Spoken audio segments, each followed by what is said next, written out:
just to show you from the bottom. Yep. So to get the holder off here, I had to take out the AC line, which is over here. This one. Here's a bolt. It's a 10. It's a reverse torque. Forgot the name. There you go. And here I had to. This is the original bolt and holder, and this is what I fixed. It was a bit broken, but it's roughly thoroughly fixed. Yep.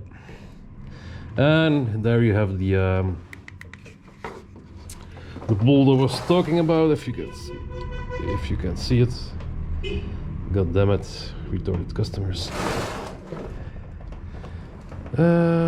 There it is. So then you can take out this bad boy for the washer fluids, for the window washer fluid, and then you can work easier. If the lines are good here, I just let it hang. You can support it, but it's rubber, so if it breaks, it needs to be replaced because it's old. Didn't break, the lines seem good, so very pleased with the work, and the customer will be too. Yep. You have to hang in the vent from the back also. I don't know if you can see it, but it just slides in. 2 bolts from the top, and here it just slides in a plastic feet. Here is one, and there's the second. If you can see it, it's right over there.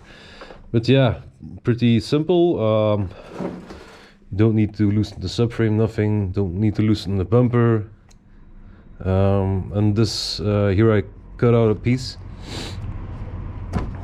because it was just hanging here and had no use. The plate, the engine cover plate, transmission cover plate, whatever you call it, was missing. So, but I'll hang it back, tighten it with 2 strips, and I made some holes here to get the plate fixed like it should be, not just hanging and flapping around. Yeah, that's it.